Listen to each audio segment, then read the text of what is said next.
Here are the horoscopes for the week of the 30th of August to the 5th of September 2021.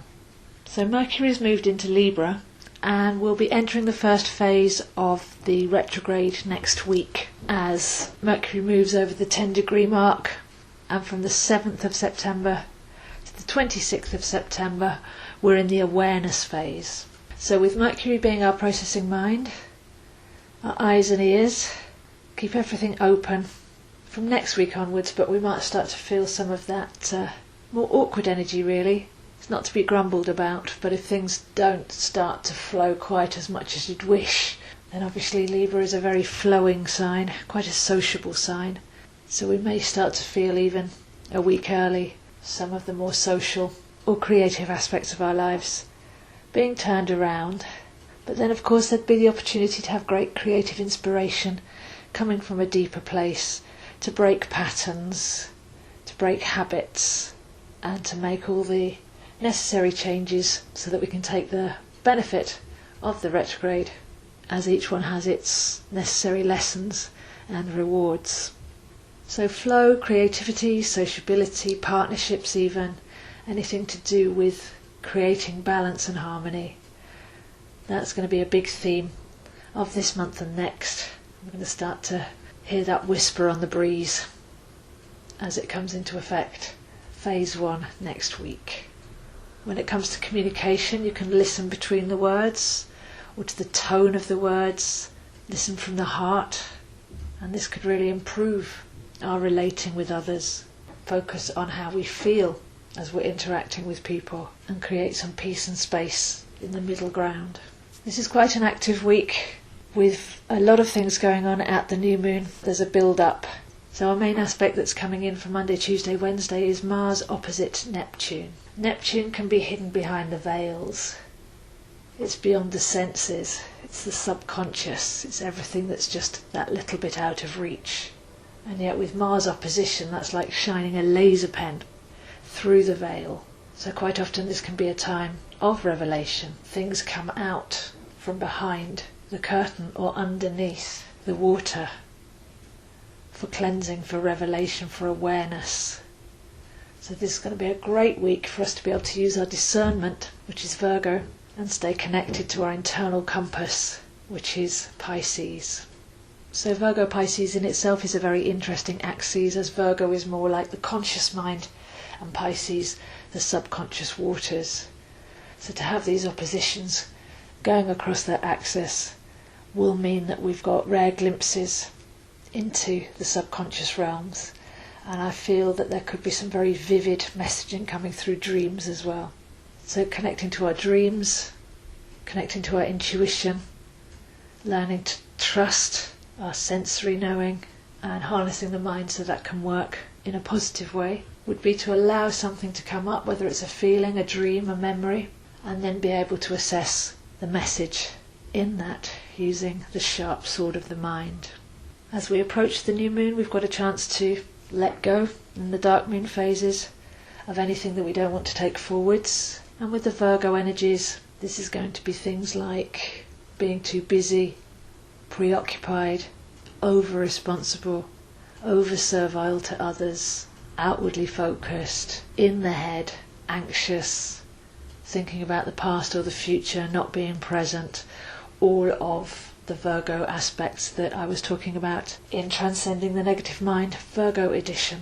So keep that in mind for things coming up towards the end of the week. There's also going to be the call for us to get back to school, that back to busyness aspect, which can be so enjoyable. But before you start a new work cycle, just make some final checks to see if it's worth your valuable time and your vital energy. Because in the past we've traded our time, health and energy for money out of fear. I need to do that to get money to survive. But only a sovereign being can break free from the fight, flight, survival matrix. And this is the perfect time to do it. When we take a step back or inwards and decide what it is that I want to give my time and energy towards, and that will be reciprocated. That's when we start to design our lives from love rather than fear. So in this very Aquarian year, it's the perfect time to make that change. We're not going back to how we were before the last couple of years had their effect, and that's a good thing. So start to get organised in your own energy and what you can feel that going towards. Listen to your soul and follow the call. We may not get clarity just yet though, and some people really suffer from not knowing, not having a plan, that control mind leaping straight back in again. But it's okay not to know. And on Thursday we've got Mercury trine Saturn.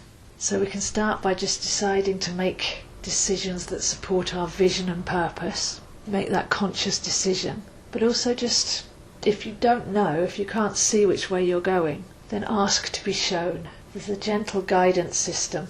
If it feels right, if it's exciting, if it's in alignment with your vision. So tune into the vision first really before having to put that into action. On Friday I feel it's a day of rest, so wrap up the week and create and play, because it's actually when we take a break that we're more open to receive our greatest inspiration. So when we're sat down trying to know, make a plan, then that gets us back up in the head again. But I'm sure you'll have had the experience of the minute you put down your laptop or your pen and paper and go for a walk, you can often get that bigger vision and connect more with your true feelings and receive insights. And as we head towards the weekend and towards the new moon next week, we have a couple more aspects that will be growing in the background. So we'll have the Sun and Moon trine Uranus, and I feel we can use this to set intentions for mental clarity and conscious awareness. Very harmonious aspect here. We have all the outer planets retrograde and above the horizon. So this is taking us back to school. But we need to unlearn what we thought we knew and relearn the truth in this time of great revelations.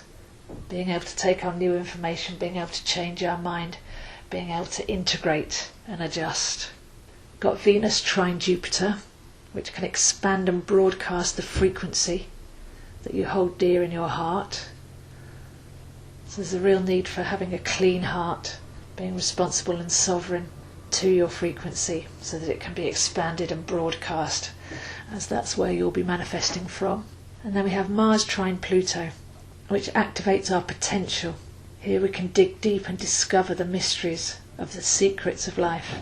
What's been hidden can burn out whatever's disempowered, limited or restricting, and take the phoenix-like journey.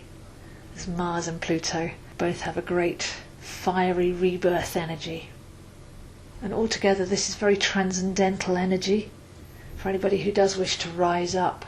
So this will really be in effect next week, but some of these big aspects are going to be rumbling under and sharing their wisdom early. As we prepare for this rather potent new moon, then it's best just to know that those aspects are coming up. But largely it's a great clearing feeling, getting ready for fresh starts and new opportunities, a looser and higher and more fun vibration, a more empowered way of living, and some interest and intrigue along the way. So if you'd like to see where this is happening for you, I am available one-to-one for readings, coaching and lessons. I'll be posting on Facebook at AstroZo, Instagram at Zoe Hine. Videos and more are on my YouTube channel, zoeastro. So another week to take it day by day. See what comes up for you that needs releasing. Feel that power and your frequency expanding within you. Practice listening and feeling into the spaces of connections with others.